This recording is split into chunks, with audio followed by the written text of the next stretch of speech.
ಮಗನ ಭವಿಷ್ಯಕ್ಕಾಗಿ ಅಖಾಡಕ್ಕಿಳಿತಾ ಇದ್ದಾರೆ BS ಯಡಿಯೂರಪ್ಪ. ವಿಜೇಂದ್ರ ಪರ ಅಖಾಡಕ್ಕಿಳಿದಿದ್ದಾರೆ.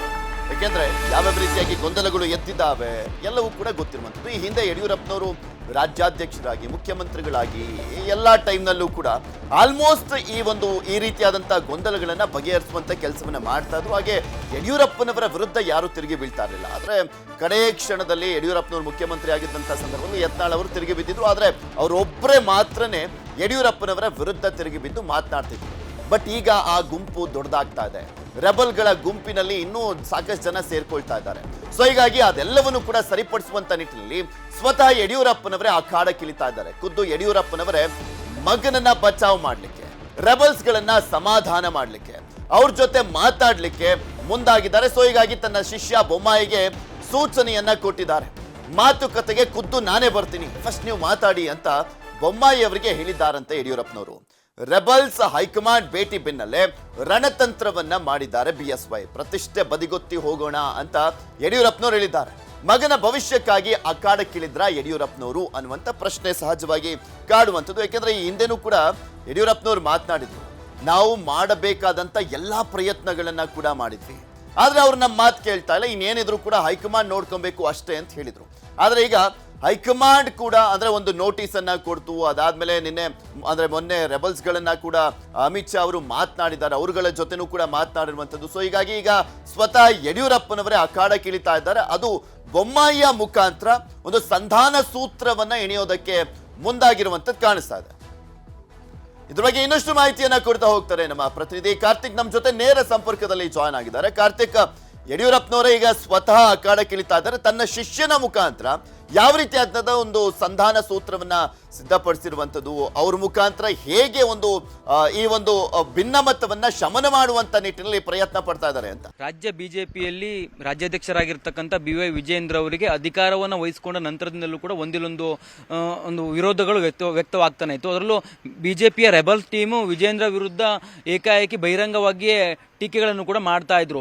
ಇದೀಗ ಅದು ದೆಹಲಿಯ ಹಂತಕ್ಕೂ ಕೂಡ ತಲುಪಿದ್ರು ಕೂಡ ವಿಜೇಂದ್ರ ಅವರ ಪರವಾಗಿ ಆಗಲಿ ಅಥವಾ ರೆಬಲ್ಗಳಿಗೆ ಒಂದು ಕಡಿವಾಣ ಹಾಕುವಂತ ನಿಟ್ಟಿನಲ್ಲಿ ದೆಹಲಿಯ ಹೈಕಮಾಂಡ್ ಕೂಡ ಯಶಸ್ಸಾಗಿಲ್ಲ.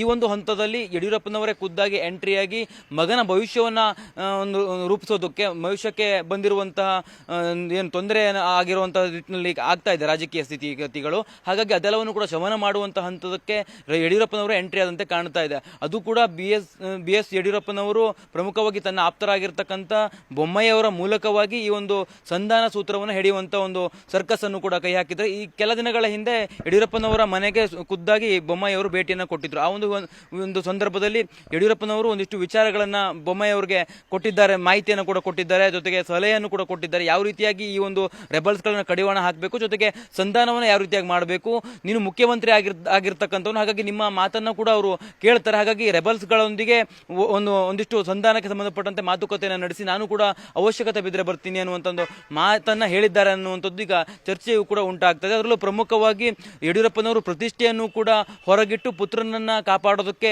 ಮುಂದಾದ್ರ ಅನ್ನುವಂಥ ಒಂದು ಪ್ರಶ್ನೆಯೂ ಕೂಡ ಉದ್ಭವ ಆಗ್ತದೆ.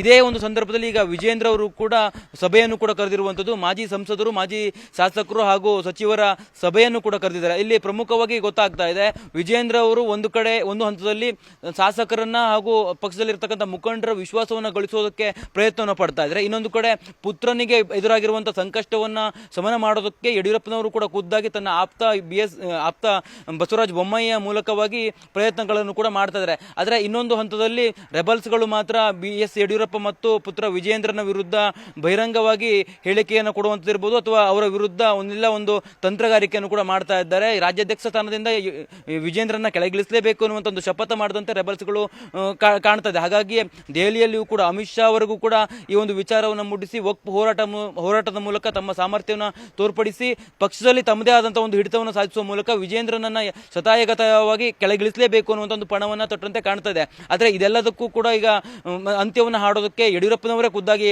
ಮುಂದಾಗಿರುವಂಥದ್ದು. ಪ್ರತಿಷ್ಠೆಯನ್ನು ಕೂಡ ಬಿಟ್ಟು ಬೊಮ್ಮಾಯಿ ಅವರ ಮೂಲಕವಾಗಿ ರಾಜಿ ಸಂಧಾನದ ಸೂತ್ರಕ್ಕೆ ಬಂದಂತೆ ಕಾಣಿಸ್ತಾ ಇದ್ದಾರೆ. ಆದರೆ ಇದೆಲ್ಲದಕ್ಕೂ ಕೂಡ ಯಡಿಯೂರಪ್ಪ ಮತ್ತು ಬೊಮ್ಮಾಯಿ ಅವರು ಯಶಸ್ಸನ್ನು ಕಾಣ್ತಾರೆ ಅಥವಾ ವಿಜೇಂದ್ರ ಪಕ್ಷದಲ್ಲಿ ತನ್ನದೇ ಆದಂತಹ ಒಂದು ಸಾಮರ್ಥ್ಯವನ್ನು ತೋರ್ಪಡಿಸುವ ಮೂಲಕ ಪಕ್ಷದ ಮುಖಂಡರ ಹಾಗೂ ಶಾಸಕರ ಒಂದು ಬೆಂಬಲವನ್ನು ಗಳಿಸ್ಕೊಳ್ತಾರಾ ಅನ್ನುವಂಥದ್ದನ್ನು ಕೂಡ ಕಾದು ನೋಡಬೇಕಾಗಿದೆ. ಪೃಥ್ವಿ, ಓಕೆ, ಧನ್ಯವಾದ ಕಾರ್ತಿಕ್ ನಿಮ್ಮೆಲ್ಲ ಮಾಹಿತಿಗಾಗಿ. ನೋಡೋಣ ಯಡಿಯೂರಪ್ಪನವರ ಒಂದು ತಂತ್ರಗಳು ಯಾವ ರೀತಿಯ ವರ್ಕೌಟ್ ಆಗುತ್ತೆ ಅಂತ.